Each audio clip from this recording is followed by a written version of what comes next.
va commencer. Merci d'être venu et d'être venu à la première activité de la rentrée du Cerium avec cette première édition des soirées des auteurs du Cerium et des autrices, en l'occurrence, parce que ça se présentera.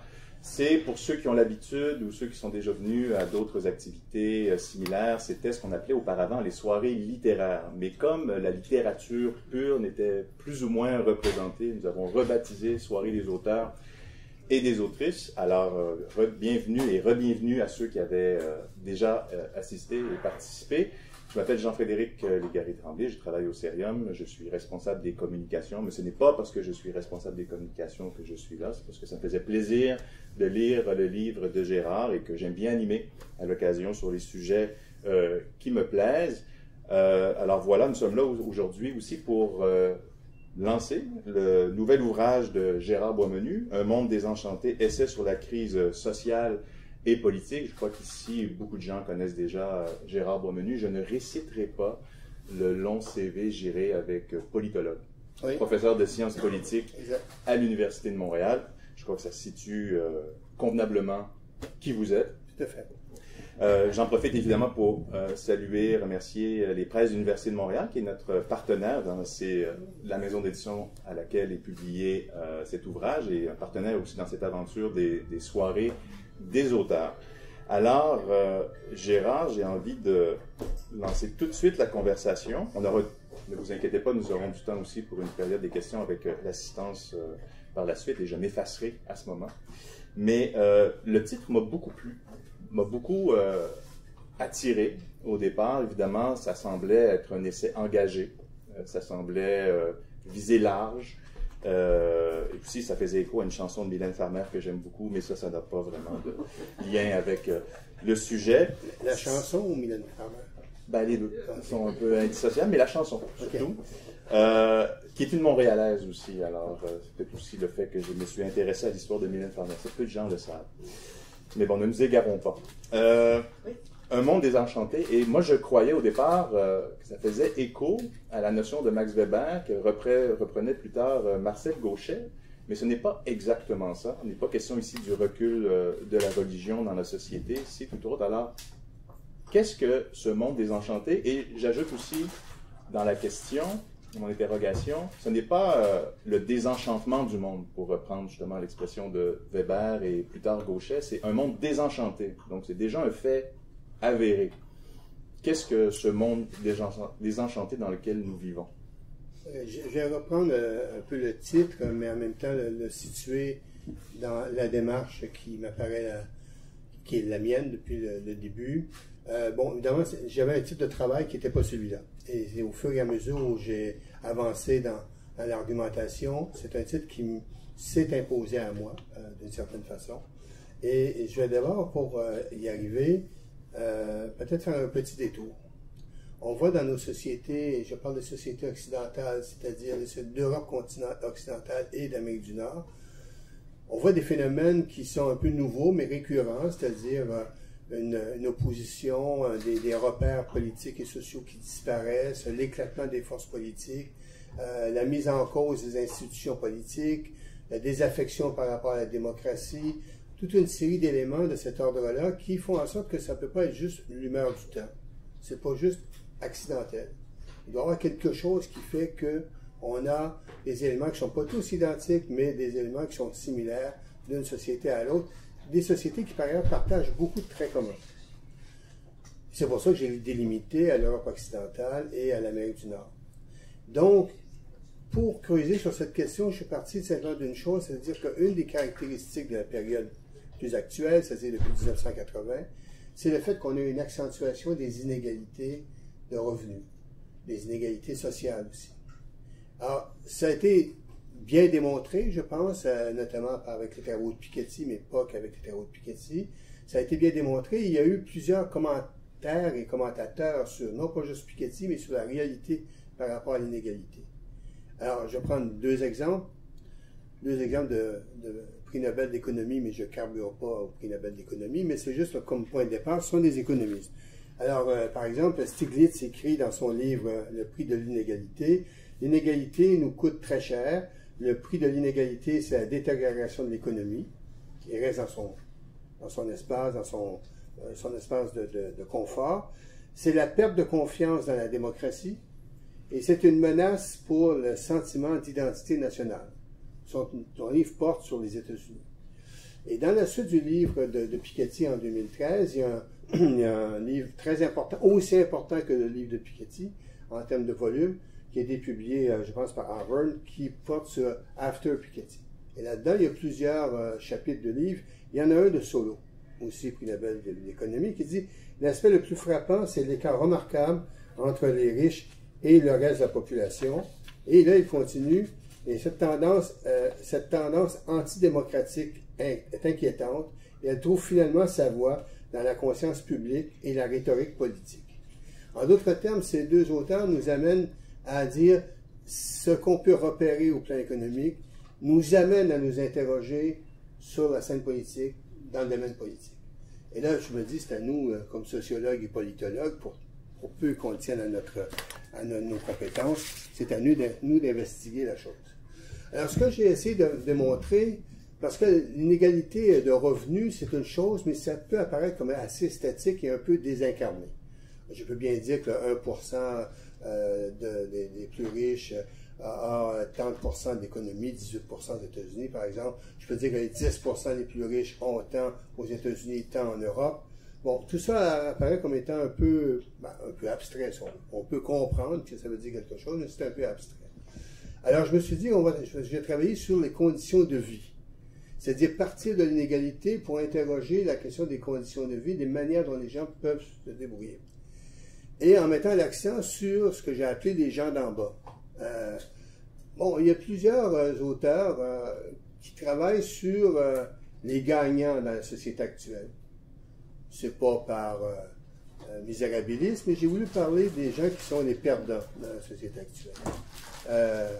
Harrison et Stiglitz ont écrit un livre très intéressant sur la démocratie et la croissance, et qui, effectivement, c'est un livre qui est une histoire positive des gagnants de la société actuelle.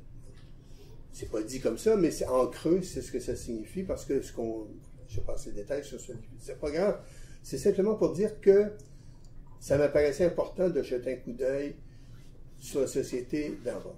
La société d'en bas, je l'ai définie comme étant plutôt les classes populaires et les classes moyennes. Puis dans les classes moyennes, j'ai fait des distinctions pour montrer effectivement que ces classes moyennes s'éclatent par rapport, ont des trajectoires qui sont différentes. Donc, ce que j'ai essayé de montrer effectivement, c'est que les conditions de vie de cette population, et là, je ne parle pas de je dirais de ceux qui sont vraiment les laissés pour compte, les marginaux, ceux qui sont dans les situations de soutien de revenus les plus élémentaires dans la société. Je parle des gens qui souvent ont quand même un boulot, qui très souvent ont un boulot, qui sont insérés sur le marché du travail, qui ont une vie sociale, mais qui ont des conditions de vie qui se sont détériorées depuis les années 80. Pourquoi les années 80? C'est pas par dictat, mais c'est simplement qu'à partir des années 80, il y a plusieurs choses qui changent, dont le paradigme dominant sur le plan des politiques publiques. Par exemple, on arrive avec le néolibéralisme, et rattaché au néolibéralisme, pas parce que c'est la cause, mais parallèlement, il y a effectivement l'augmentation des inégalités qui apparaissent, une transformation des politiques publiques en termes de soutien à la redistribution dans l'économie pour les populations. Bref, il y a plusieurs éléments qui convergent avec des changements. Mais comme dans tout, si on peut partir de 80, tout ne se fait pas instantanément. Et donc, il y a un processus qui se met en place et il est clair que les choses se confirment, se cristallisent, je dirais, à partir des années 2000, facilement. Et la crise de 2008 a été un élément très révélateur par rapport à ce qui se développe. Donc, ce que j'ai voulu montrer, c'est deux choses. Et c'est là le titre. La détérioration des conditions de vie d'une partie importante de la population, d'une part, et l'absence d'alternative à l'impasse politique sur le plan des options politiques, fait en sorte que les gens sont soit désabusés, soit désillusionnés, soit face à une situation dont ils ne trouvent pas la recette ou la solution, et donc, ils sont effectivement plutôt des gens qui sont déstabilisés. Et en ce sens, j'ai utilisé la notion du titre du livre, et donc un monde désenchanté. La notion de désenchanté, c'est pas un monde qui a été enchanté et qui devient désenchanté, c'est la situation actuelle. Pour moi, ce n'est pas passé. Le titre n'est pas passé, pour reprendre la question. Le titre est actuel. Il est au temps présent. Maintenant, on peut dire, ça dépend des sociétés, etc., etc. Je suis d'accord avec tout ça. Et dans ce que j'essaie de montrer, c'est qu'il n'y a pas de déterminisme économique fort. Il n'y a pas de relation linéaire entre une situation économique et un comportement politique. Et ça, on peut le montrer de diverses façons. Par exemple, c'est pas parce qu'on a un mouvement social qui est très fort et qui pointe l'inégalité comme étant le problème majeur, que pour autant dans cette société, ce soit la société la plus inégale qui existe en comparaison aux autres.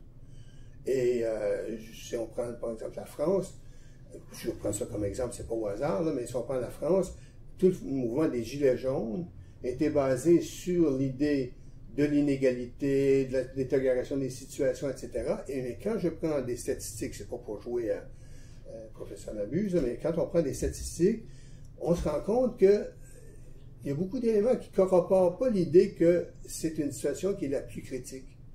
Par exemple, si je regarde l'inégalité, c'est pas là que l'inégalité est le plus augmentée, voire elle est même restée stagnante pendant une vingtaine d'années. Si on parle du fait effectivement qu'on a une détérioration de sa position sociale, un déclassement, c'est pas parce qu'on en parle beaucoup que c'est là où le déclassement est le plus vérifié.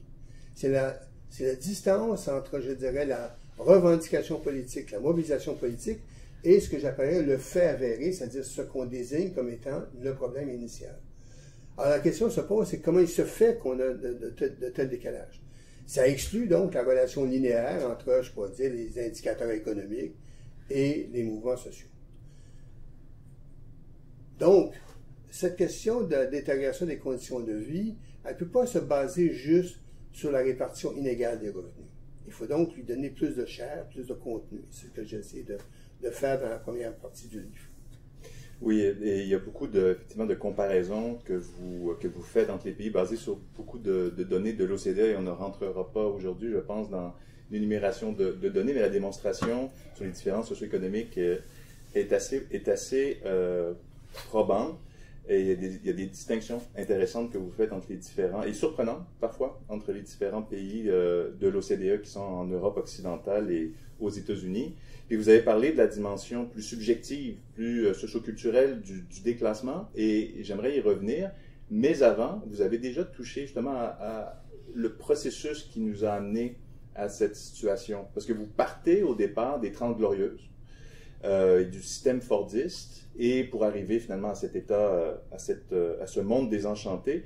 Mais peut-être vous pourriez revenir sur justement les étapes par lesquelles nous sommes passés pour passer d'un monde où il y avait un état social développé, des inégalités moins grandes, donc pendant les 30 Glorieuses, jusqu'au monde aujourd'hui en passant, comme vous l'avez mentionné, là, par l'époque néolibérale. Mais comment faites-vous ce trajet? La première chose qu'on peut peut-être mentionner, c'est que, surtout dans le domaine des politiques publiques, mais surtout dans la transformation sociale, il n'y a pas de mouvement de grande rupture, il n'y a pas de mouvement de bascule, où on peut dire à tel moment les choses ont changé de façon radicale. On est plus face à un processus cumulatif qui prend forme et qui donne sens à ce qui existait de manière ponctuelle et de façon très marginale bien des fois. Ce qui est clair, c'est qu'à partir des années 80, bon, 80 pourquoi? Parce qu'effectivement, on a un début d'essoufflement du modèle économique de l'après-guerre. Les choses bon, la crise du pétrole 2 fois au cours des années 70 a été un révélateur. On se rend compte effectivement que le modèle de développement économique a trouvé un peu ses limites. Au même moment, on a une situation assez conflictuelle sur le plan social, avec beaucoup de grèves, l'inflation et la stagflation, beaucoup de grèves. Et donc, effectivement, c'est comme si, d'une certaine façon, les années 70 préparaient le terrain pour un grand coup de semonce qu'a été l'arrivée de Margaret Thatcher et de Ronald Reagan, pas parce que c'est deux personnes importantes, mais parce qu'ils ont mis en place un credo politique, une façon de penser l'économie qui a fait système ou qui a fait école par après. Et ça a été fait pas dans la douceur et je dirais dans le velours, ça a été fait de façon assez brutale. Très rapidement, même les grands organismes internationaux n'ont parlé ou n'ont pensé que dans les termes du néolibéralisme. Le néolibéralisme n'est pas arrivé en 80, il existait, il était dans les débats économiques depuis les années 30, depuis les années 40, les gens préparaient leur argumentaire, faisaient des tests, etc. Tout ça était, je dirais, était déjà, couvait déjà. C'est pas une invention tout à coup. Hein. Et donc, ce que ces deux personnages politiques ont fait, c'est qu'ils ont à la fois personnifié, et en même temps incarné un changement important en termes d'orientation. Et ça fait un système, si bien que tout ce qui était difficulté était attribué à l'intervention de l'État, à la place du rôle des institutions publiques, etc. Et donc, ça crée un mouvement qui a fait en sorte qu'on a, d'une certaine manière, changé de logiciel. Et ça, je pense que c'est un élément qui est important, mais ça a commencé à porter fruit dans les années qui ont suivi, et pas partout pareil. Mais en même temps, si ça s'est répandu quand même assez vite, on peut prendre l'exemple de la France qui, en 81, élit un président socialiste, et en 83, le retournement est consommé, pour ainsi dire. C'est-à-dire que toute la question des devises internationales, le niveau de change, etc., ou bien on sortait du serpent monétaire européen, ou bien ben, on prenait le rang et puis on gardait. Ça fait l'objet de plusieurs débats, mais ce que je dis, c'est même dans ces situations-là, on a un changement d'orientation qui s'est fait. Maintenant, pour ce qui est de l'État social, il n'y a pas de rupture radicale. On a parlé beaucoup d'austérité systématique, etc. Bon. Mais au sens propre du terme, l'austérité est plus un discours, une façon d'annoncer les choses, une manière de penser autrement, mais au sens économique du terme, on n'est pas dans une situation vraiment d'austérité. On a eu une situation de désengagement de l'État. Et en même temps, on a changé la manière d'intervenir ou la logique d'action publique. Et ça ne veut pas dire que... Et souvent, ça passe par des variations qui sont mineures. On dit souvent que ça passe par des transformations incrémentales, c'est-à-dire des transformations qui ne sont pas brutales, qui ne sont pas massives, mais qui comptent. Ce sont des choses qui peuvent ne pas apparaître importantes. Décider de rentrer, par exemple, dans un programme, une analyse de ressources ou de besoins plutôt qu'autre chose, décider effectivement qu'on va augmenter tel barème, mettre en place un mécanisme, une nouvelle politique qui est complémentaire, mais qui s'appuie sur des principes autres tels que des principes marchands ou qui met des prestations en fonction de critères différents. Et puis par après, ce deuxième programme prend la place du premier, etc. En d'autres termes, les choses se font pas en catimini, mais de façon graduelle. C'est relativement difficile de les suivre en temps T, mais on comprend l'importance en temps T plus 5, par exemple. Bon. Alors, ça s'est fait de cette façon-là, si bien que, et selon les pays, c'est très différent. Si on prend, par exemple, l'État social d'Europe continentale, dit bismarckien, conservateur, etc., ça a pris à peu près 25 ans avant d'avoir un changement d'orientation significatif. Parce que c'est un système qui était basé sur les assurances, et donc les assurances impliquaient les partenaires sociaux.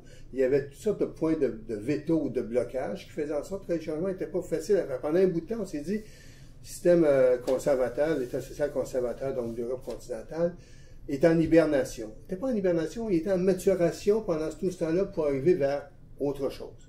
Donc, les changements ne se font pas de façon que c'est pas un coup de tonnerre dans le firmament. C'est vrai qu'il y a des repères politiques et qui sont assez importants, j'en ai nommé un tantôt, mais aussi, la réalité fait son œuvre, mais de façon progressive. Alors, je ne peux pas dire qu'il y a des étapes très précises. Ce qu'on comprend bien, cela étant dit, puis s'il n'y avait pas eu les périodes antérieures, ça n'aurait pas pu se développer comme ça. Depuis la crise de 2008, il y a, je dirais, se sont confirmés une série de phénomènes qui font en sorte qu'on comprend bien que les conditions de vie ont été transformées. Mais il y a aussi autre chose. Et là, je vais vous laisser la parole, mais quand on regarde les conditions de vie, il faut parler de l'inégalité, parfait, la pauvreté. Mais il faut parler aussi des conditions des relations au travail, des relations au marché du travail. Et là, là-dessus, il y a des changements qui sont très importants. La transformation du marché du travail fait en sorte qu'on assiste à une forme de bipolarisation qui, dans les faits, coince beaucoup la classe moyenne intermédiaire, moyennement qualifiée. Avec, effectivement, la numérisation des processus, avec l'informatisation du travail, etc. Il y a une couche sociale qui était assez bien établie, qui faisait, je pense, la place, qui était assez symbolique dans la période de l'après-guerre jusqu'aux années 80-90, mais qui est de plus en plus coincée dans les transformations actuelles. Parce que si on regarde la croissance de la main-d'œuvre dans les pays d'Europe de l'Ouest et de l'Amérique du Nord, quand l'Amérique du Nord, ça implique aussi le Canada, les tâches très qualifiées sont en croissance. Les tâches moyennement qualifiées sont en croissance négative. Donc, ça descend en termes projetés sur plusieurs années. Et les tâches qui sont très peu qualifiées progressent quand même, sont en croissance positive, si je peux dire ça comme ça. Donc, il y a comme un trou qui se fait tranquillement au milieu. On peut prendre toutes sortes d'exemples. Tout ce qui demandait une qualification moyenne, mais qui était plus ou moins routinier, est facilement programmable. On peut le codifier assez facilement. Et c'est plus facile, effectivement, de substituer des processus numériques. Bon, c'est pas parce que les gens sont malséants, pas parce qu'ils veulent, mais en ont contre les gens moyennement qualifiés, c'est parce qu'effectivement, le processus change.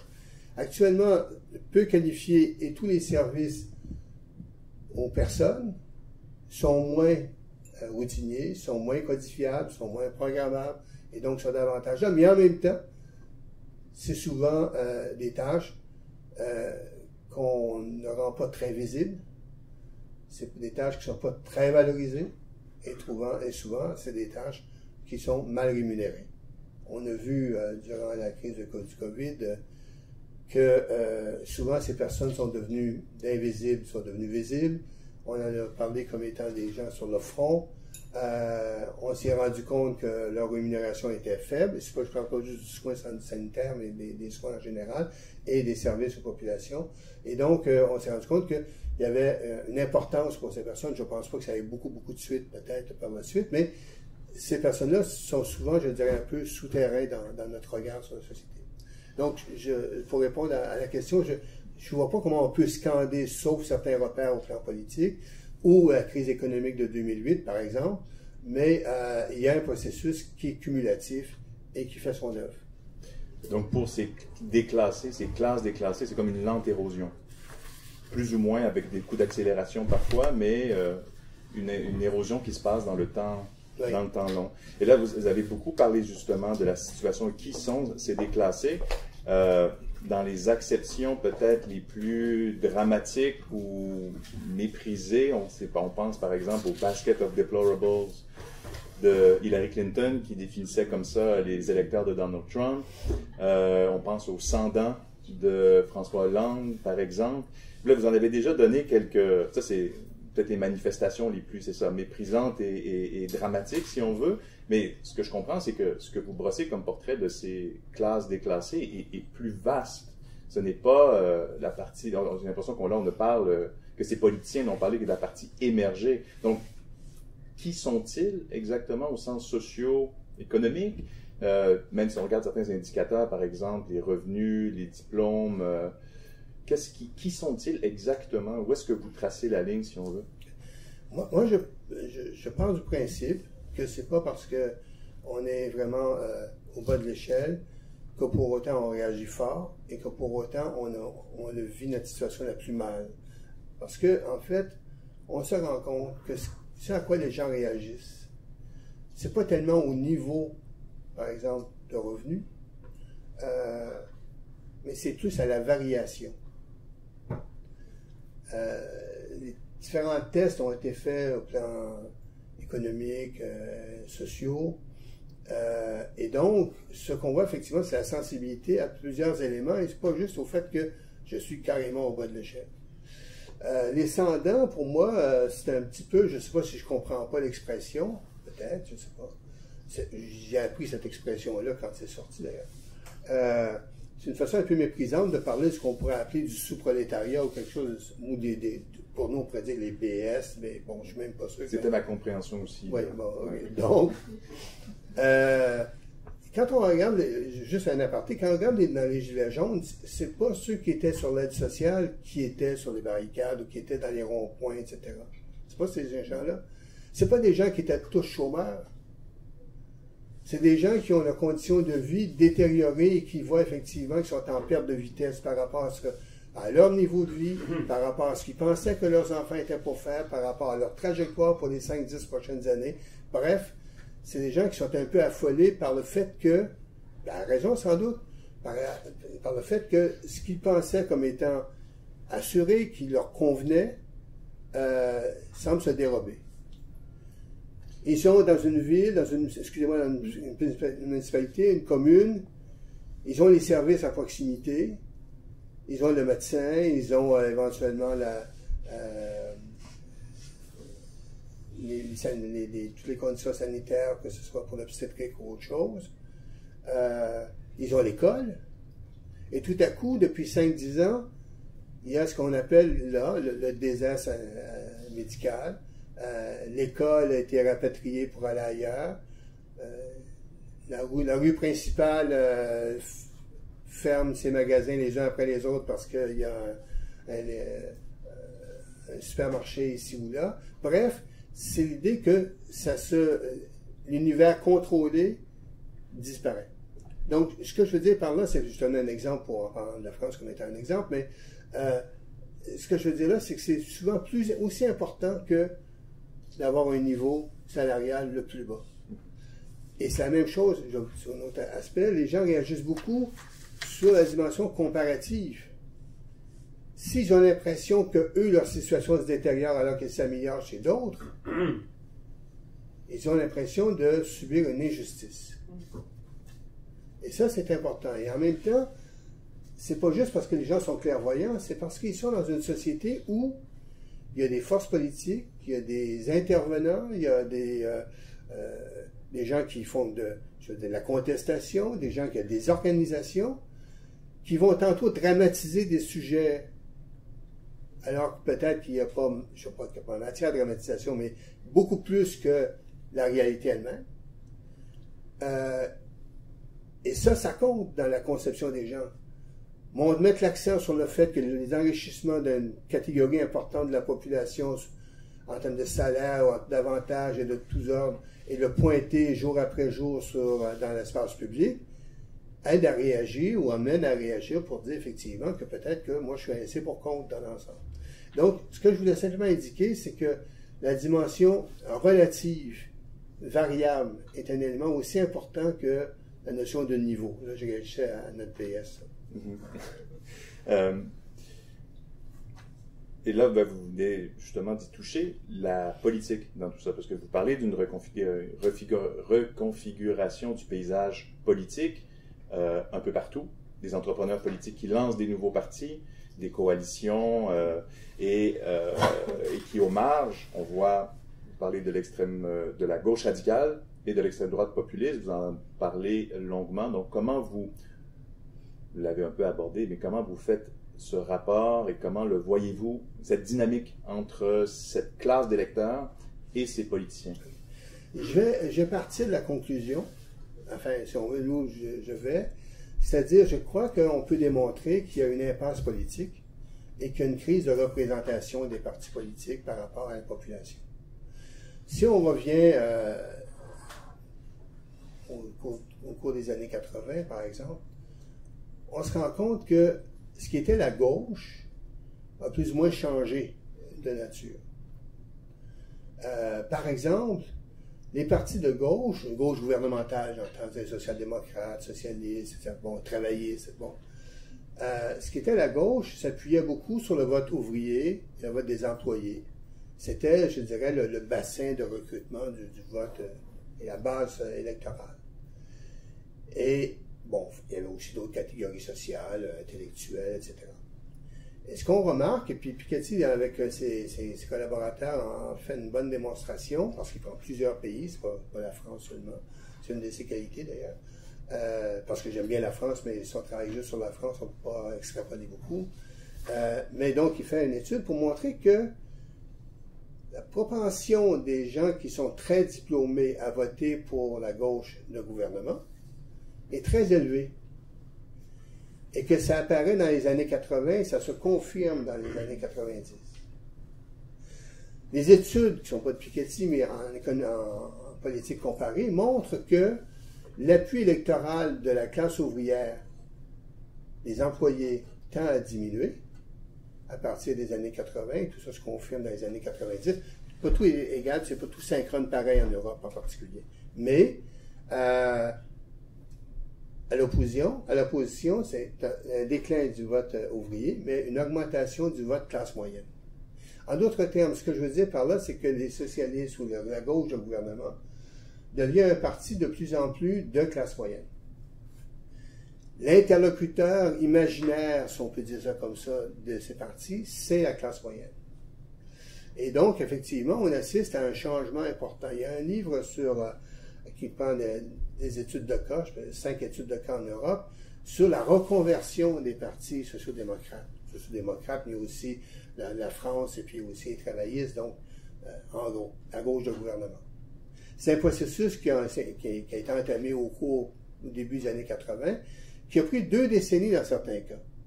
Ça aboutit en Allemagne à la fin des années 90, en Suède aussi, mais ça a commencé chez les travaillistes autour des années 80, ça a été enclenché à partir de 83-85 en France, bref.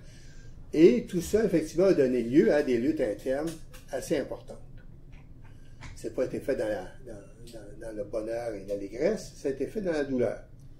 Et ça a amené effectivement un changement d'orientation et généralement au nom du pragmatisme politique, on a adopté une version sociale libérale de la politique. Et donc on a une vision où on a adopté certains principes du néolibéralisme, notamment par exemple des gens comme Blair, qui en font, et quand on regarde le document de Blair et de Schroeder par la suite, c'est, je pense, un document qui exprime très très bien l'adoption des principes. Ils ne disent pas aux néolibéraux, ils disent il faut que la responsabilité des individus, il faut arrêter de dépenser, il faut arrêter d'avoir des mécanismes qui font en sorte qu'on peut plus payer les charges sociales, etc. Bon, c'est la fameuse troisième voie. Exact, ouais. Donc c'est la troisième voie. Et ça, c'est assez important parce que la troisième voie, dans son fond, est adoptée de façon assez large.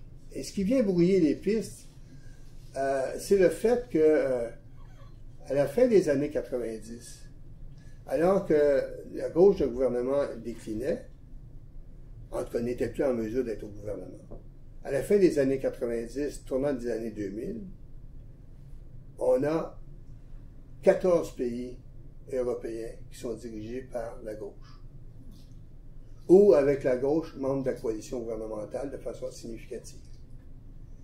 C'est ce qu'on a appelé l'âge d'or, mais le faux âge d'or de la gauche du gouvernement. Et ça donnait un peu de crédit au fait qu'on a eu raison de se reconvertir, là, de changer notre discours, de changer nos relations avec la population, etc. Mais voilà. Alors, la conséquence de ça, c'est que la gauche a commencé à amener de plus en plus, quand ils étaient au gouvernement, une politique qui n'était plus de gauche. On se faisait élire au nom d'un discours plutôt, une rhétorique, une solidarité sociale, redistribution, etc.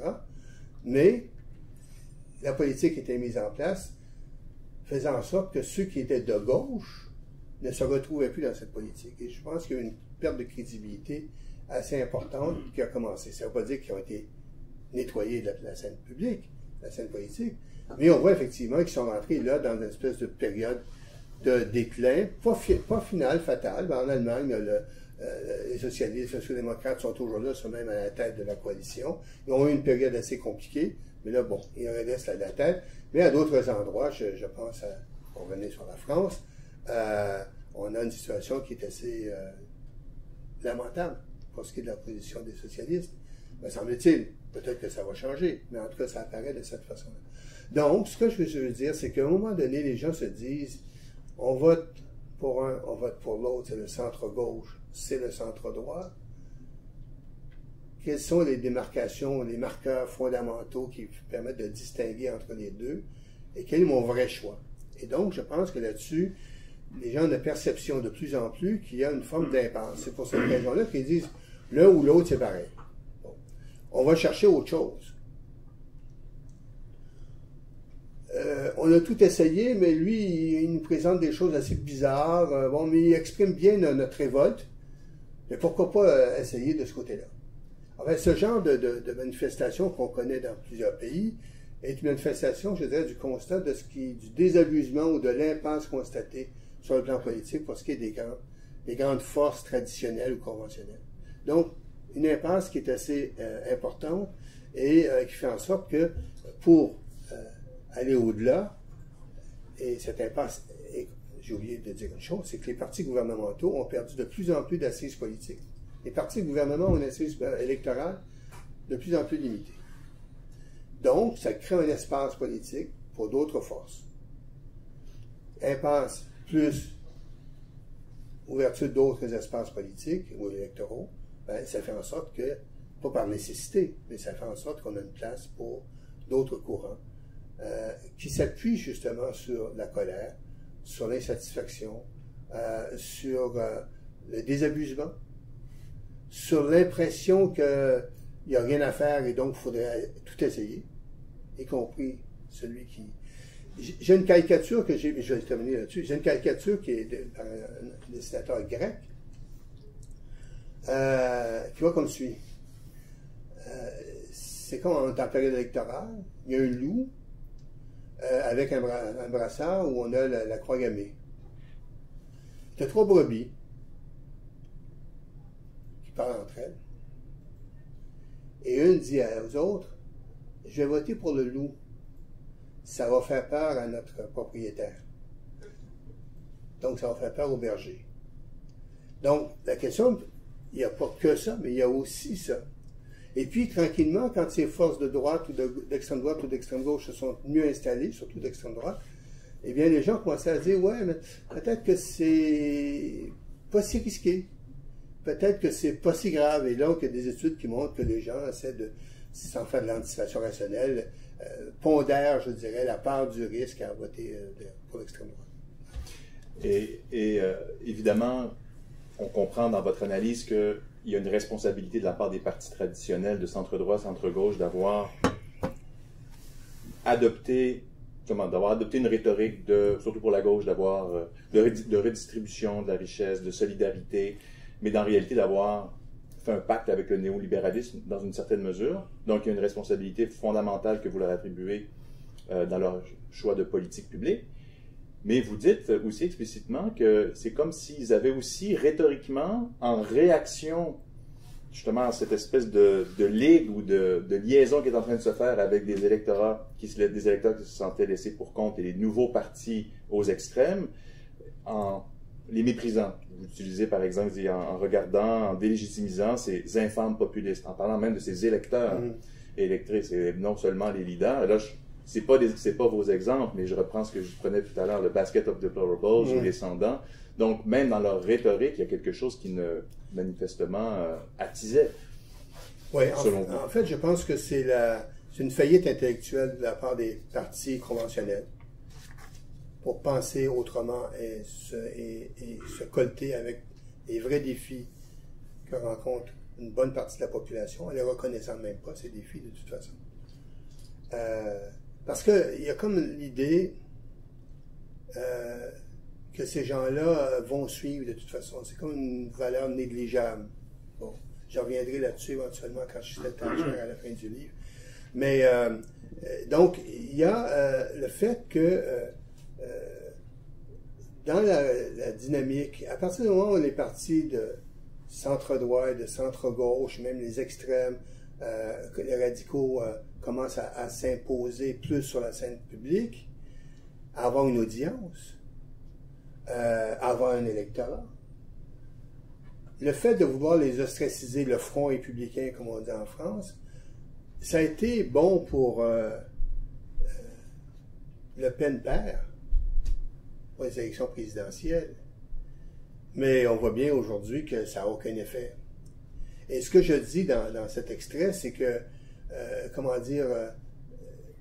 même si c'est pas voulu comme ça, mais un des effets, une contre-indication, si on veut, c'est à force de pouvoir dire qu'il faut lutter contre ces partis, ne pas parler, mais en même temps ne pas les crédibiliser de quelque légitimité que ce soit. Pour les partis d'extrême droite, ça les justifie de dire, ben voyez, ils font partie de l'élite corrompue, l'élite qui est maniganceuse, l'élite qui est dans l'entre-soi. Donc, cette espèce de coalition de cliques qui nous dirige. Donc, c'est un retour de bâton sur le plan, je dirais, de la polémique. Bon, est-ce qu'on devrait faire un fonds républicain ou pas? Je ne dis pas qu'à cause de ça, on n'est jamais à l'abri d'un retour de bâton au plan de la rhétorique, puis de la polémique et de la partisanerie, c'est sûr. Mais ça a eu, entre autres, je pense, cet effet-là. Et donc, c'est une arme, maintenant, qui ne sert manifestement plus beaucoup. Et on va voir en Italie, on avait un gouvernement d'unité nationale, puis là, manifestement, pas manifestement, on semble aller vers un gouvernement qui va être très, très marqué à droite, voire à l'extrême droite, où on retrouve des ingrédients assez semblables sur le plan de la rhétorique politique, où on va chercher, où on s'appuie sur tous les éléments, je dirais, d'opposition, de révolte de ceux qui ont l'impression d'avoir été largués par le modèle de développement des dernières années. Et vous donnez, dans le livre, c'est des comparaisons nationales entre plusieurs pays. Vous parlez du Canada, mais pas beaucoup. Vous parlez beaucoup de la France aujourd'hui. Il y a des cas dramatiques, c'est ça, en France, évident, aux États-Unis aussi. Mais j'ai envie de vous faire extrapoler, on est en campagne électorale au Québec. On est manifestement dans une reconfiguration politique aussi. Hein, la coalition Avenir Québec qui phagocyte et pérennise, si on veut, à sa façon, les partis québécois et le Parti libéral du Québec qui sont en train de s'étioler. À droite, Parti conservateur, à gauche, QS. Est-ce que le Québec a aussi son monde désenchanté? Sans doute. Il n'y a pas de raison que ce ne soit pas le cas. Juste un mot sur le Parti conservateur. Le Parti conservateur semble, je dirais, retrouver ses bases dans celle qui était celle de l'ADQ. Un discours qui n'est pas nécessairement, pas en tout, mais pas nécessairement s'éloigner de celui de l'ADQ. J'ai participé à un livre qui s'intitulait « À droite toute », qui portait sur le programme de l'ADQ lorsqu'il était en campagne électorale. On a des choses qui se rapprochent. Et donc, il y a un fond de conservatisme très marqué au Québec. On a beau l'ignorer, faire comme si ça n'existait pas, je pense qu'on se trompe, on se berce d'illusions, que ce fonds-là n'a pas pu s'exprimer de façon la plus développée, la plus épanouie au cours des années qui datent de fin 60, 70 jusqu'à aujourd'hui, avec certains moments particuliers. Bon, c'est un fait, mais en même temps, le fonds social, électoral, il est là. C'est pas ceux qui votaient pour l'Union nationale qui votent pour le Parti conservateur aujourd'hui, mais ça renvoie à la même mouvance en termes de pensée politique. Si on regarde le Canada, on a une campagne au leadership qui va se finir, concrétiser au Parti conservateur, mais le Parti conservateur est une création d'une scission, mais aussi d'un mouvement populiste dans l'Ouest, que ce soit le Réforme Parti, que ce soit l'Alliance. Tout ça est un fond particulièrement important, si bien que le Parti conservateur d'aujourd'hui est tributaire largement de ces mouvements-là, principalement, plus que du progressiste conservateur, du Red Tory qui pouvait exister encore. Bon, il en reste un peu de Red Tory. Mulroney faisait partie plus de cette orientation-là, mais Mulroney, ce dont je vous parle, c'est après Mulroney. C'était d'une certaine manière le retour de bâton après Mulroney pour ce qui est du Parti conservateur. Donc, et là, on a une campagne à la direction, et de toute évidence, c'est le chef, c'est Poilievre, qui s'inspire le plus de l'esprit républicain réactionnaire qu'on trouve. Je ne veux pas dire trumpiste, je ne sais pas trop, peut-être que oui, peut-être qu'il y a des points, mais tout ce qui vient effectivement du courant qui s'est constitué au cours des années avec le Tea Party, etc., on le retrouve chez Poilievre avec des éléments trumpistes comme le complotisme, ceci, ça. Ah, si c'est lui qui arrive à la tête du Parti conservateur, le Parti conservateur va devenir, je dirais, un peu un forum majeur sur la scène politique fédérale, où on aura ces tendances qui sont plutôt des tendances,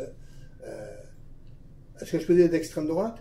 Un populisme de droite, en tout cas, ça c'est certain. Peut-être d'extrême, j'en sais trop rien. On verra effectivement avec ce qui en vient, mais alors, il n'y a aucune de ces sociétés qui est tout à fait à l'abri. Alors, dans le livre de Harrison et Suskis, il semble dire, et ça c'est une chose qui est importante, que le danger populiste aux États-Unis, c'est pas sérieux. Ils ont écrit ça pendant que Trump était président. Et il semble dire que c'est pas sérieux non plus en Grande-Bretagne. Ils ont écrit ça après, pas longtemps, au moment, juste après le Brexit, au moment de la campagne du Brexit, etc. Bon, parfait. Bon, c'est un peu un anachronisme, mais c'est pas grave. Pourquoi ils disent ça? C'est parce que il y a le bipartisme. Et dans leur fort intérieur, ils pensent que le bipartisme fait en sorte que le Parti conservateur ou le Parti républicain va absorber les tendances populistes et le radicalisme. Et je ne suis pas certain de ça. Trump a montré le contraire. Ça ne veut pas dire que c'est un exemple pour faire école, j'en sais rien. Mais je ne suis pas certain du tout de ça. Que le bipartisme soit l'antidote contre l'émergence et la consolidation du populisme dans un pays. Ce qui est important de noter, c'est quand il y a un bipartisme, généralement, les moments de bascule sont très importants. Parce que, mis à part aux États-Unis, avec l'organisation de leur système, où il y a beaucoup de points de veto, mais généralement, quand tu as la majorité, tu peux faire un grand bout. À de fortes raisons, dans un système parlementaire de type britannique. Donc, c'est pour ça qu'on peut penser qu'on est à l'abri de, ça me semble pas évident, mais c'est sûr que si cette tendance s'impose au sein d'un des deux partis, eh bien, effectivement, que ça risque de donner une bascule qui est plus importante que bien des fois lorsque le multipartisme, avec des gouvernements de coalition, etc. J'ai envie de vous relancer sur le Québec, mais peut-être que je la garderai pour la période des questions, parce que le temps file. Puis il y a une question que je veux vous poser. C'est un peu en exergue, si on veut. Je sors là, du fil conducteur qu'on tient depuis le début, pour poser une question sur le rôle de l'université. Parce que on est entre universitaires ici, pour la plupart. Vous dites que, en parlant de la détérioration des conditions d'existence des classes moyennes, qu'on assiste à une banalisation de la formation universitaire de premier cycle, à une perte de valeur monétaire de ce même cycle. Bref, que la valeur d'un diplôme est de plus en plus remise en question. Pourquoi? Puis qu'est-ce que ça annonce sur le rôle de l'université? Ça annonce qu'on va faire tous des doctorats bientôt. Là. Donc vous êtes optimiste. Non, mais ce que je veux dire, c'est que... C'est déjà fait en psychologie. Oui, c'est ça. Mais ce que je veux dire par là, c'est qu'on se rend compte que dans la classe moyenne, dans les strates des classes moyennes, là où il y avait une qualification moyenne, un premier niveau universitaire, que ça rapportait, que c'était, je dirais, une forme d'aboutissement. De plus en plus, c'est prévu, c'est conçu comme étant une étape dans un parcours qui va plus loin. Et là, actuellement, dans les statistiques de l'OCDE, ce qui est dans les différents pays, ce qui est assez clair, c'est que dans la situation de la classe moyenne intermédiaire, on a des gens de plus en plus qualifiés, mais qui ne sont pas nécessairement plus rémunérés. Donc, ça veut dire qu'il y a un tassement qui fait en sorte que ceux qui avaient une bonne qualification, mais sans plus, si je peux dire ça comme ça, sans être méprisant pour qui que ce soit ou quoi que ce soit, eh bien, sont susceptibles d'être vulnérables par rapport à leur cheminement de carrière. Alors, la dévalorisation, c'est est-ce que ça rapporte, le fait d'avoir ce niveau de formation m'amène à avoir un cheminement de carrière prometteur ou très prometteur, comme ça pouvait être le cas il y a une génération, par exemple. Voilà. Mais si j'ai bien bon, est-ce que ça veut dire qu'il y a comme une course vers le haut, c'est-à-dire que maintenant la maîtrise est l'ancien bac, ou que finalement il y a un recul, une régression du rôle de l'université, que la qualification nécessaire pour avoir un niveau de vie sociale, économique assez élevée se trouve ailleurs?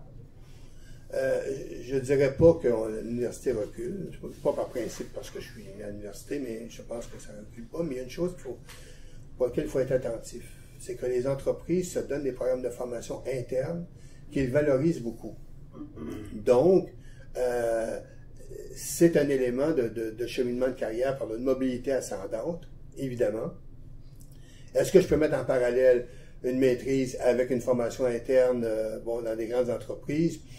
Ça serait difficile pour moi de le faire aujourd'hui, mais il y a une course à la formation, une incitation à augmenter la formation, à l'adapter au milieu de travail. Et c'est un élément de mobilité ascendante, mais aussi une mobilité transversale d'une entreprise, surtout dans la période actuelle, d'une entreprise à l'autre, d'une institution à l'autre. L'environnement a changé, on carbure beaucoup à la preuve de l'acquisition de compétences avérées par un parchemin ou par une autre façon institutionnelle de marquer le coup. Donc, ceux qui pensent qu'ils vont, par leur débrouillardise, ça existe, pouvoir faire leur parcours, ils vont probablement avoir des moments d'arrêt plus que ça aurait été il y a une vingtaine d'années ou une trentaine d'années. Je vais prendre un autre truc, mais qui est complètement différent, mais sur le même registre. Quelqu'un qui n'a pas un DEC, il ne peut pas poser, aujourd'hui, il ne peut pas poser sa candidature dans presque 95% des postes. Ce que je veux dire, c'est pas compliqué. Alors, quelqu'un qui n'a pas ce niveau de formation, puis qui dit qu'il va se faire tout seul, puis il va faire sa place, il part avec 2 prises puis 3 fausses balles. Peut-être pas dans le contexte de pénurie de main-d'œuvre actuelle, mais qui ne va peut-être pas durer très longtemps de toute façon. C'est ça la question. Oui, voilà. Ben, parce que je ne peux pas parler pour demain, je parle pour aujourd'hui ou hier. Voilà. Merci beaucoup. Je pense qu'on est prêt pour des questions de la salle. Est-ce qu'il y en a? Tania. Bonjour Gérard. Bonjour. Je sais que tu t'attendais à ce que je lise ton livre pour aujourd'hui. Je vais être fait que tu me raconteras la fin parce que j'ai bien hâte de voir ça quand même. Le monde désenchanté. La question avec ce que tu disais, je ne sais pas, il y a quelque chose qui résonne un peu dans ma tête pour te poser cette question. Est-ce qu'on est désenchanté parce qu'on est en train de... On est nostalgique de certains repères et est-ce qu'on voudrait revoir certains repères qui ont été, qui ont forgé un peu une certaine productivité, mieux-être, capacité économique, sociale? Ou est-ce qu'on est désenchanté parce qu'on n'arrive pas du tout à capter un renouveau et qu'on est dans une place où les choses changent tellement qu'on n'arrive même pas à capter les paramètres, un peu circonscrire un peu la vie? Bonne question, parce que dans le livre, j'exclus la première interprétation. Parce que, tu sais, les gens vivent pas... Nous, on est des universitaires, on parle des 30 glorieuses, on pense qu'on sait ce que c'est, en tout cas, on a un souvenir pour les plus vieux de ce que c'était. Mais pour les gens, là, s'il y a 40 ans passés, s'il y a 50 ans, donc ils ne vivent pas dans, je pense, dans la nostalgie de quelque chose qu'ils auraient connu. Je pense que c'est pas ça. C'est plutôt ce que tu as mentionné en deuxième, mais le fait qu'ils soient devant un certain nombre, une précarisation de leur situation de vie, de leur projet de leur trajectoire sociale, et les incertitudes par rapport à qu'est-ce qui pourrait être différent, qu'est-ce qui pourrait être mieux, comment je peux mieux faire ma vie. Pas pour tout le monde. Parce que la classe moyenne supérieure, c'est, je dirais, la strate gagnante actuellement, plus ceux qui sont au-dessus. Il y a des gagnants dans le système. Et on ne peut pas le nier. Et effectivement, il y a des gens qui s'en sortent très bien, qui sont très contents, puis qu'ils ont un niveau salarial qu'ils n'auraient jamais imaginé après 2 ans ou 3 ans d'un diplôme universitaire, etc. Tu sais, je veux dire, c'est pas... Alors, il ne faut pas tomber dans le misérabilisme. Pour moi, je n'en suis pas là.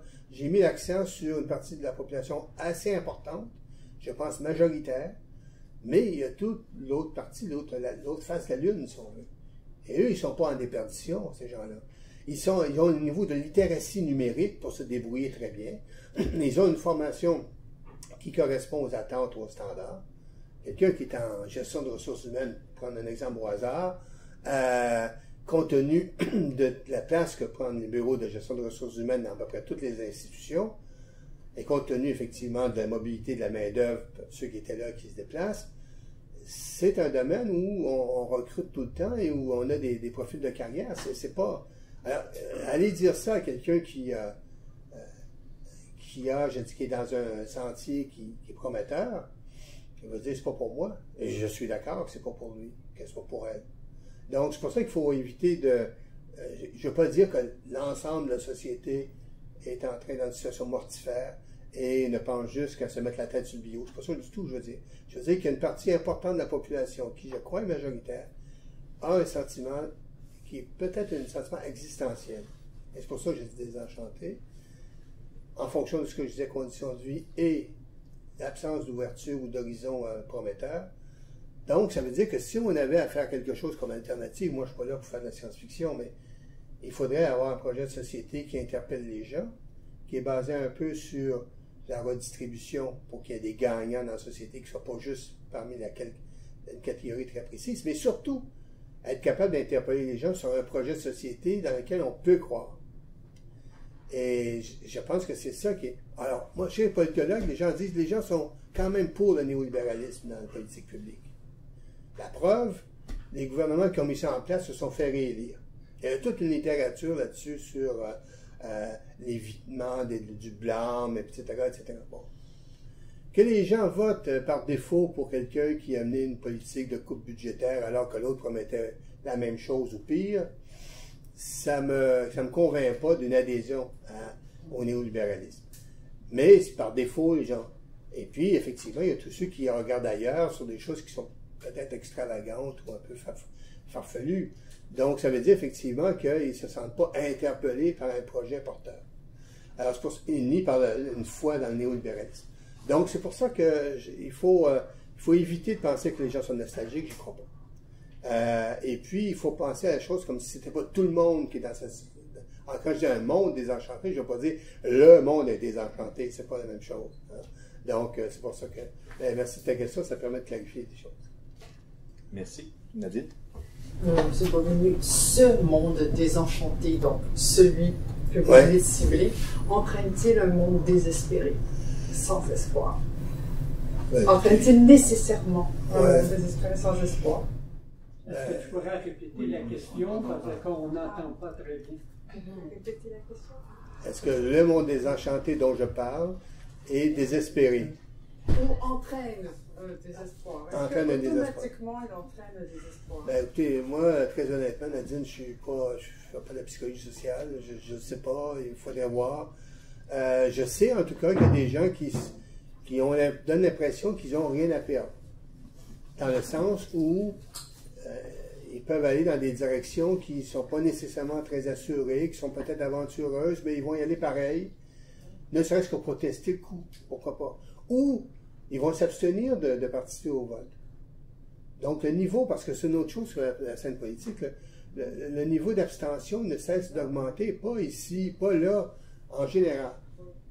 Donc c'est quelque chose qui est une désaffection par rapport aux politiques. Et donc, quand je dis est-ce que les gens sont prêts à tout, pas nécessairement, mais chose certaine, ils manifestent au moins passivement un retrait par rapport à l'organisation sociale. Ça les concerne plus pour plusieurs.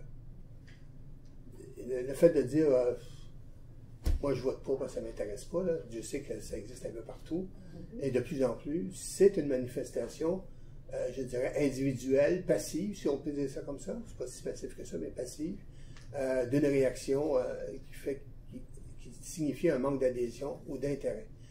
La perte d'importance attribuée à la démocratie est un autre signe important. Un peu partout, l'adhésion à la démocratie comme forme politique est en déclin. Donc, c'est quand même surprenant. Tu dis, écoute, nous, on défend la démocratie, on est ceci, cela, etc. On est prêt à faire la guerre, ce qui est normal. Hein? Je suis parfaitement d'accord.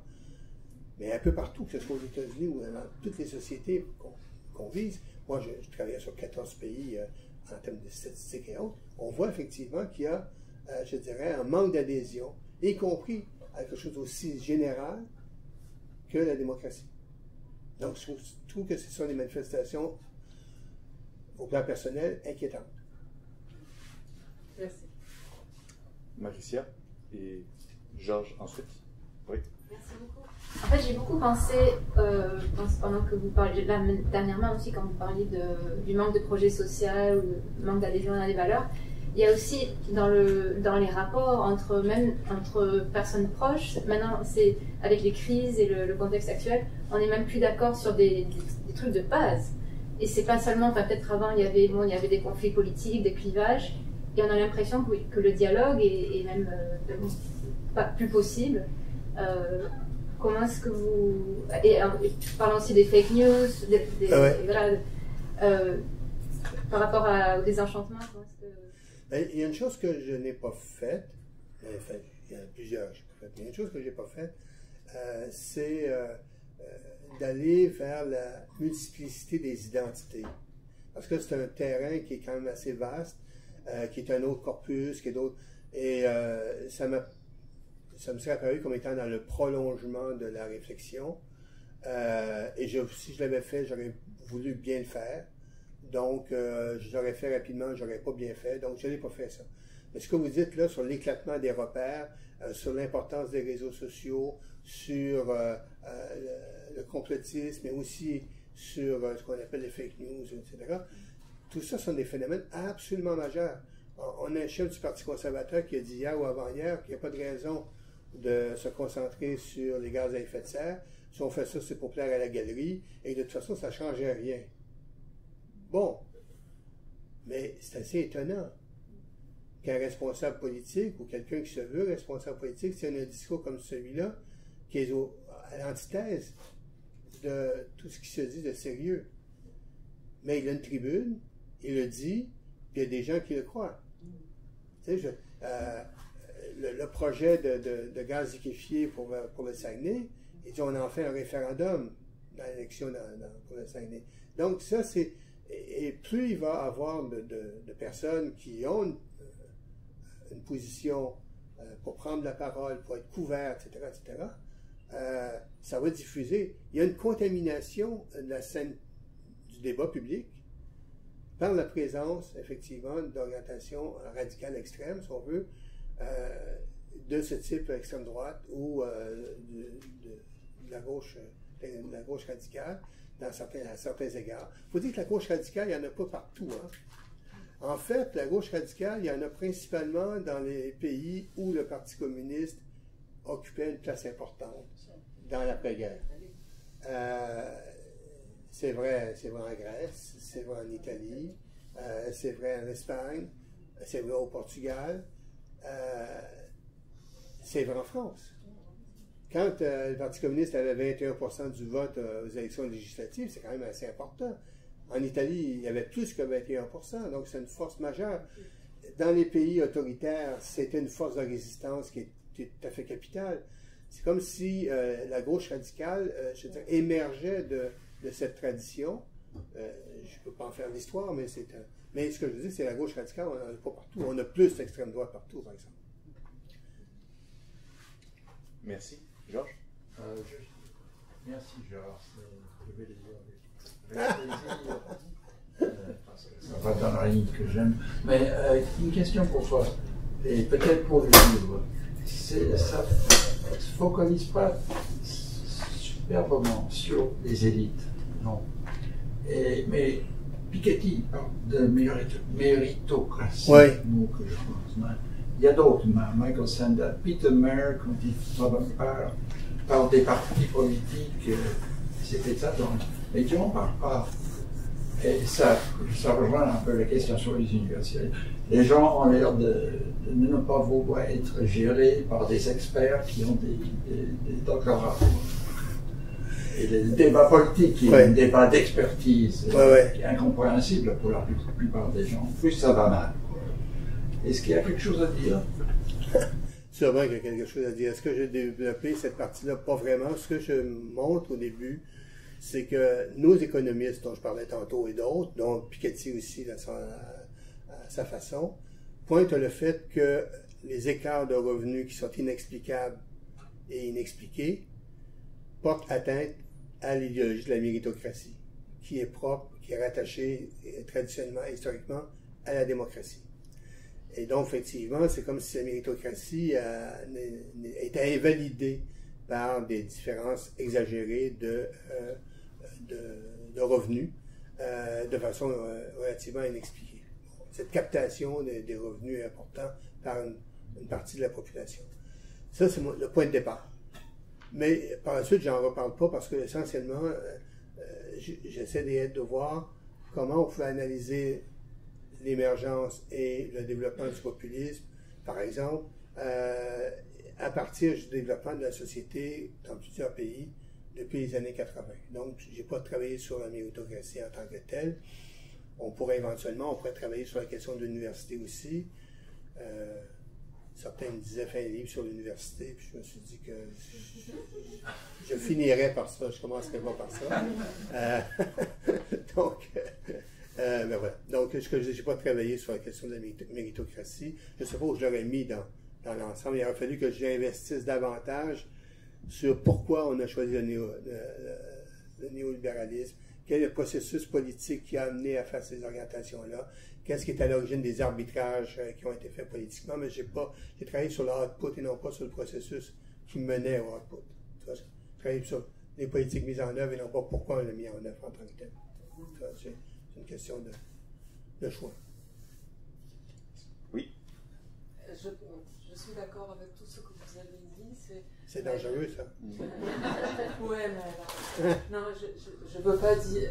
Ma question est la mondialisation, selon moi, a provoqué une perte de souveraineté de pratiquement tous les États et fait en sorte, selon moi, que les partis au pouvoir perdent un peu de vue leur idéologie, leurs idées, etc. Et là, je voulais dire que je suis d'accord avec les autres facteurs que vous avez nommés, mais moi, ma question, quel est le poids de ce facteur de la mondialisation, qui évidemment a un facteur ou un aspect identitaire aussi, parce que ça ne correspond pas nécessairement à la culture nationale, qui amène par la suite au désenchantement et au mécontentement violent carrément chez certains groupes. Bon, je parle de la mondialisation, je dis trois choses à ce propos. La mondialisation a défini des balises importantes, si bien que les compromis politiques ne se font plus à l'échelle de l'État-nation, mais ils dépassent cette échelle-là. Et ça rend l'État-nation beaucoup plus, non pas transparent, mais transpercé par des influences multiples, y compris par les organismes internationaux, mais aussi par une financiarisation de la politique publique et, je dirais, du financement de la politique publique. Ça, c'est un élément qui est tout à fait capital. La deuxième chose sur la question de la mondialisation, certaines études ont montré que la mondialisation était favorable à l'amélioration des conditions de vie des classes populaires et des classes moyennes dans des régions comme l'Asie. Je ne sais pas trop l'Afrique, mais dans des pays en développement. Mais ça a été défavorable pour les classes populaires et les classes moyennes dans les pays développés.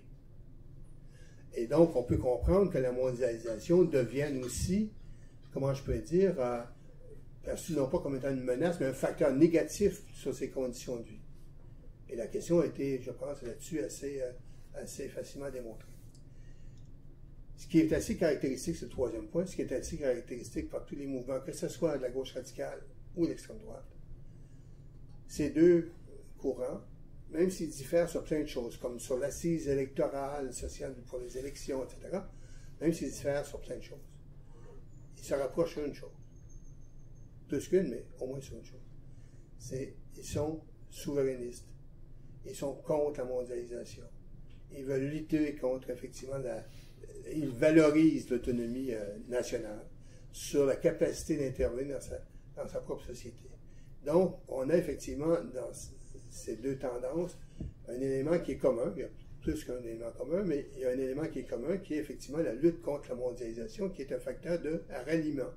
Notamment parce que, pour plusieurs, la mondialisation est apparue comme étant un élément néfaste ou négatif pour leurs propres conditions de vie, pour la perte de l'autonomie. Puis bon, si on ajoute pour les pays européens, avec la question de l'Europe s'ajoute, et puis quand on regarde la politique que suit Maastricht, qui était plutôt de centre-droit très marqué, ben effectivement, ça a suscité beaucoup d'opposition qui reste, même si l'Europe change d'orientation un peu ces derniers temps, qui reste, je dirais, un marqueur pour la conception et l'impact que peut avoir l'Europe sur la condition de vie. Donc, je suis assez d'accord sur la question de la mondialisation. Est-ce dans le livre aussi? Oui. La question de la mondialisation. Oui, de la mondialisation, le premier, le deuxième et le troisième. Est-ce qu'il y a... Oui, Jane?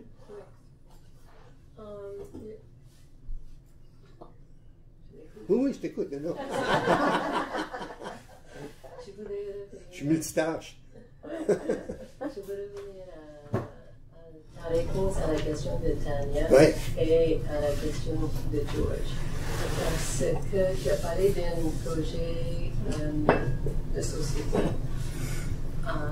Et puis, tu as dit que tu n'as pas abordé la question du rôle des élites et tout autre. Mais que dirais-tu de cette hypothèse que, en effet, le néolibéralisme était un projet de société des élites? Donc, c'était bien ficelé comme projet de société dans lequel l'aspect le plus important était la santé de l'économie et pas la santé de la société. Tandis que si on revient, et je pense là à deux exemples. L'exemple est pour contrôler l'inflation, pourquoi? Parce que c'est mauvais pour l'économie. Et je pense aux services de garde, pourquoi avoir des services de garde? Parce que c'est bon pour l'économie, c'est un investissement dans l'avenir de l'économie.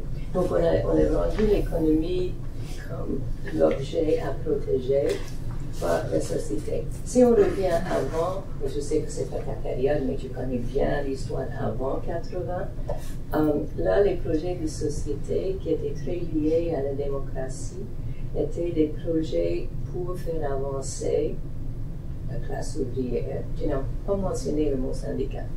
Pour avancer la classe ouvrière, pour avancer les gens, les peuples, les Québécois. C'était un projet de société sociale. Mais ce que le néolibéralisme et la mondialisation ont apporté, c'est un projet de société pour l'économie. Donc, il me semble que si tu veux un changement, il faut vraiment changer les lentilles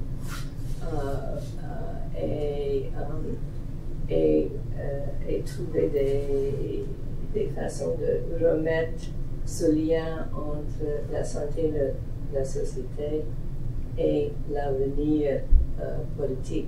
Parce que l'extrême droite n'a pas un projet de société pour faire mieux pour la société. C'est contre, c'est méchant. Mais il n'en a pas. Et donc, il me semble que c'est ça qui nous manque si on cherche quelque chose qui nous manque. Je suis d'accord avec toi. Juste une chose, c'est que je ne vais pas laisser entendre que c'est par hasard qu'on est arrivé au néolibéralisme. Il y avait un projet, il y avait un projet politique et économique. J'essaie de définir les caractéristiques du néolibéralisme en œuvre dans la politique publique. Dans toute la conception, par exemple, de l'autonomie de l'individu, d'une certaine manière, il se démerde. Il y a le marché qui est l'élément capital. Il y a toute une série de postulats. Et puis, on met accent sur la compétition, sur l'international, etc., etc. Bon. Et la dimension... Je sais que tu as dit ça, mais c'est pas mon point, et que l'essentiel est devenu l'économie. Oui. Okay, et j'arrive à mon point, mon petit préambule de prof, là. Donc, ce que je te dis, il y a ces éléments-là qui m'apparaissent absolument importants. Attends, dans le livre, il y a un prologue puis un épilogue. c'est ma fantaisie de ce livre. Là. On en a discuté au tout début là, avec mon éditrice qui trouvait ça curieux. Bon. Ça me permet, donc, dans le prologue, ça me permet de faire une entrée en matière qui n'est pas une introduction en bonne et due forme au sens formel du terme. Et l'épilogue, ça me permet de faire une conclusion qui n'est pas vraiment une conclusion. Et dans l'épilogue, il y a effectivement ces éléments-là. Pour un projet de société qui puisse tenir, il faut trouver un certain nombre d'éléments importants, dont une solidarité sociale, dont la reconnaissance des intérêts de ceux qui ont une prestation de travail, dont, quelle que soit la forme, ça va changer, ça ne sera pas pareil, dont effectivement la capacité de faire valoir collectivement ses intérêts, entre autres choses, des formes de démocratie, etc. Et je suis d'accord avec toi. Mais moi, l'épilogue me permettait d'évoquer des enjeux importants, sans développer ce que ça serait et comment ça arriverait. Parce que ce que ça serait, c'est plutôt un programme, et comment ça arriverait, c'est plutôt une stratégie politique. Je ne suis pas en mesure de faire un programme, et je ne suis pas sûr que je vais en faire un, et je ne suis pas non plus un acteur politique qui va établir une stratégie. Donc, j'évoque effectivement, mais je pense que c'est absolument capital. Il faut changer, si on veut mobiliser les gens, recréer du lien social, il faut changer effectivement les éléments qui permettent de faire en sorte de développer un projet de société qui concerne la société. Et là, j'ai un petit détour par rapport à Margaret Thatcher, j'avais dit que j'y reviendrais, je vais le faire, qui avait dit There is no society. Bon. Puis à la fin, il m'est venu à l'esprit pour montrer que, dans le fond, la société existe. Et donc, je fais une référence à Galilée qui disait pourtant elle tourne, en disant les faits sont contre vous, et je dis, ben, avec tout ce qu'on vient de voir, c'est que la société existe. Et ceux qui la nient, les faits sont contre vous. Bon, c'est un clin d'œil comme ça, mais en fait, c'est simplement dire que pendant longtemps, et je pense encore aujourd'hui, la société apparaît comme étant quelque chose de relativement marginal par rapport à l'élite qui définit le destin, son destin et le destin de ce qui serait une société sans acteurs. Donc, c'est un peu ça que... Ça, c'est ma partie un peu politique. Il y a peut-être Marcel Fournier qui avait un mot à dire, puis je ne sais pas si... Très rapide. Moi, que j'ai pas eu le temps de lire le livre, mais... Inexcusable. Il y a quand même un thème qui semble présent, c'est-à-dire que tu n'es pas totalement pessimiste sur l'avenir, et tu soulignes à un moment donné, je pense, la notion d'émergence, probablement de la naissance de mouvements sociaux. Tu parles aussi de résilience, c'est-à-dire une capacité de contestation. Oui. Et en regardant un peu l'ensemble de ça, je pense que deux enjeux, disons, actuels qui ne sont pas nécessairement centraux dans la problématique, c'est plus l'aspect socio-économique qui met en évidence. Mais par exemple, l'enjeu concernant disons, le féminisme et maintenant les questions d'identité sexuelle, de genre, qui est quand même au centre du débat, probablement, et qui amène à poser la question, finalement, du vote des femmes, du positionnement des femmes dans la société qui se transforme. Et l'autre, c'est, au fond, une contestation face au problème de l'avenir de la planète. Et donc, le réchauffement de la planète, le changement climatique et tout ça, tout l'enjeu écologique ne semble pas central dans les analyses des partis politiques et des divisions au sein des sociétés. C'est vrai que l'écologie n'est pas encore une force politique dans les 14 pays que tu as analysés probablement, mais ça a quand même de ne pas soulever cette question-là. Quand j'aurai terminé le livre, bon, est-ce que ça remet en question certains aspects de ton analyse ou si tu es capable, disons, de corriger mon point de vue là? L'inégalité homme-femme, j'en traite pendant une certaine section. Parce que la question de l'inégalité de revenus, il faut que ça soit inscrit dans des rapports sociaux, et je le fais sous cet angle-là. Je le fais aussi par rapport au circuit de formation, par rapport à l'université, puis la capacité d'avoir un parcours de formation qui... et là, je mets l'accent plus sur la reproduction des inégalités à travers les systèmes de formation. Jusqu'aux années 90, il y avait un rattrapage d'une certaine façon, puis maintenant, depuis les années 90, c'est un peu partout. C'est assez... ce rattrapage intergénérationnel ne se fait plus. Il y a la reconduction, la reproduction intergénérationnelle qui domine. Bon, ça, bon, alors je ne suis pas là pour dire que j'en parle un peu, j'en parle beaucoup, etc., mais je travaille sur ces questions-là. Mais évidemment, la question de genre, la question des identités, je l'ai dit tantôt, j'en ai pas traité. S'il y avait une suite à donner, peut-être qu'il y en aura une, là, une éditrice a dit de prendre mon temps, mais bon. S'il y avait une... Elle m'a dit d'attendre que ce livre-là soit fini, là. Mais bref, à part ça, ce que je veux dire, c'est que s'il y a une suite à donner, je ne peux pas faire autrement que de passer par là. Dans l'épilogue, j'insiste beaucoup sur la dimension du défi climatique. Et une des questions que ça pose, mais c'est pas juste un défi climatique, mais une des questions que ça pose, c'est, et peut-être que la pandémie a revalorisé le rôle de l'État, j'en suis pas complètement certain, parce que je pense que c'est pas sûr que on va maintenir un rôle important en l'État, mais ça pourrait l'être, c'est qu'on peut pas travailler sur ces questions-là sur des mandats de 4 ans, sur la temporalité qui vient, par exemple, de la financiarisation et de l'économie et de la rentabilisation des grandes entreprises. Il faut avoir un État, donc un stratège, mais un État qui pense dans le moyen terme. Toute pensée de court terme est une façon d'éviter ces questions-là parce qu'elles sont compliquées, elles font mal, elles sont contentieuses pour beaucoup de personnes.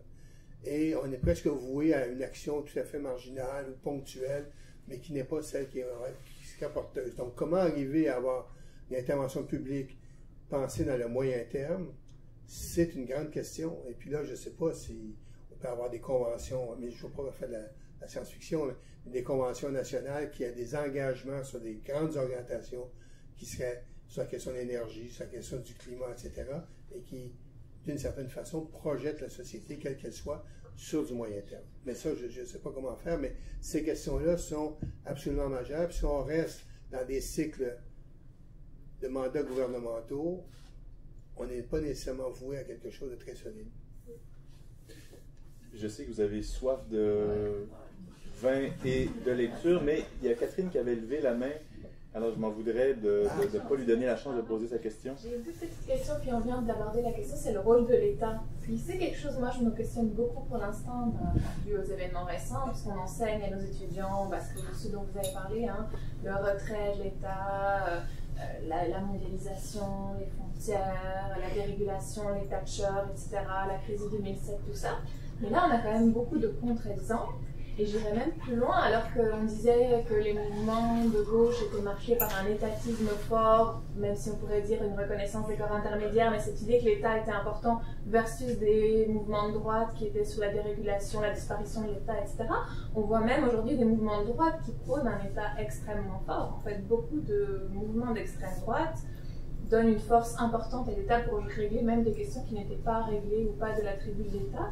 Puis est-ce que, on ne sait pas faire de la futurologie comme on dit, mais est-ce qu'après le Covid, ce rôle de l'État, ça pourrait justement être un moment de bascule, même si dans tout le livre vous défendez les changements incrémentaux, mais quelque chose par rapport à cette force de l'État qui pourrait venir faire basculer la façon dont la linéarité s'est développée depuis les années 80? Deux, trois choses là-dessus. La première chose, c'est que la période de pandémie a montré qu'on pouvait changer de registre au plan intellectuel, au plan des convictions, etc., en quelques heures, en 48 heures, en 72 heures ou à peu près. Hein? On nous sérénisait que le fait que qu'on ait un déficit, c'était un danger pour l'Europe, pour les pays, etc. Bon, la dette publique, bon, parfait. La dette souveraine, parce qu'on sortait d'une période de crise de dette souveraine, bon, tout ça. Et puis après, même si on ne dit pas l'expression « quoi qu'il en coûte », la plupart des pays ont fait du « quoi qu'il en coûte ». Au Canada, on a fait du « quoi qu'il en coûte ». Donc, à l'encontre, je dirais, de tout ce qu'on nous avait martelé au cours des dernières années. Bon, ça, c'est la première chose. La deuxième, c'est que c'est vrai que la dette nous coûtait pas cher. Mais là, elle commence à coûter cher. Puis, tous les mauvais augures apparaissent un peu partout pour dire non, mais attention, là, vous ne pouvez pas continuer comme ça, on s'en va vers un taux d'inflation. Alors, je ne sais pas jusqu'à quel point ces prophètes de malheur vont avoir raison, en tout cas, avoir le haut du pavé sur les choix politiques. Ça, pour moi, c'est quelque chose qui n'est pas tout à fait évident. Et là-dessus, des fois, le mondial ou le supranational n'est pas nécessairement mauvais. Il m'est passé par la tête la réflexion suivante. Autant en Europe, la prime Maastricht a été, je dirais, une camisole de force pour les pays, autant aujourd'hui, l'Europe semble, je dirais, donner un coup sur le ballon pour le faire aller encore plus loin. Par exemple, sur la question de l'imposition sur les fortunes ou les super profits au cours des dernières années. Alors, dans des pays comme en France, par exemple, on a deux tendances qui se confrontent de façon assez brutale au cours des derniers jours, des dernières semaines, sur ce sujet-là. Alors, peut-être que l'Europe va permettre d'aller un peu plus loin là-dessus et donc de faire des choix qui ne sont pas tout à fait de ceux du néolibéralisme qu'on avait connu dans les années 90, 2000, 2005, mais plus avant-gardistes, plus... À partir du moment où ils font des prêts, à partir du moment où ils ont des investissements de développement ou avec une portée structurelle pour des pays qui ont été touchés par le COVID, est-ce qu'effectivement il va y avoir des suites à ça? Peut-être, on ne sait pas. Mais il est clair que les années qui viennent, et même les mois qui viennent, vont être des mois de confrontation très solide sur une importance à accorder au rôle des institutions publiques ou au contraire le retour au bercail ou quelque chose comme le retour à nos certitudes. Et ces certitudes un peu anciennes sont souvent dictées par, il y a les think tanks, etc., mais souvent dictées par le capital financier qui a une logique de financiarisation et de rendement qui n'est pas celui du moyen terme. Donc, je pense qu'il y a des tendances qui sont assez fortes, contradictoires, et on va voir dans quelle direction les choses peuvent aller. Et peut-être qu'ici, je dis ça comme ça, mais je dis peut-être, que l'Europe va donner un coup de pouce vers, dans le sens contraire de ce qui a été son influence dans la période des années 90-2000 sur la question de la restriction budgétaire, de limitation des dépenses publiques, etc., etc. J'en sais trop rien, mais ça se peut. Comment les États-Unis? Les États-Unis, ils impriment l'argent, c'est pas compliqué, donc là, ils peuvent continuer un bon bout de temps à faire des choses. Ça dépend de qui est à la direction. Et puis le Canada, bon, on verra. Pour l'instant, Trudeau est encore plus ou moins à quoi qu'il en coûte, mais on verra si ça continue et puis s'il y a des forces contraires. Et avec un parti conservateur régénéré, admettons, très critique, avec une capacité de mobilisation, on ne sait pas du tout dans quelle direction ça peut aller. Bref, on est dans une période fascinante parce que, je ne sais pas que tout est possible, mais je dirais, le tracé n'est pas encore posé. Merci. Je vois encore quelques mains qui hésitent pour monter, mais je crois qu'on va devoir s'arrêter ici. Mais pour ceux qui ont encore des questions, je sais que vous en avez, qui veulent poursuivre la réflexion, moi j'ai lu plus que le prologue et l'épilogue. J'ai lu tout le livre, je ne l'ai pas juste parcouru, je ne l'ai pas juste lu, je l'ai tout lu et franchement je vous le recommande fortement. Et vous en trouverez, pour vous le procurer, vous en trouverez des piles à côté des verres de vin. Technique de vente éprouvée. Donc, merci Gérard pour ton temps, la générosité de tes réponses. Merci beaucoup.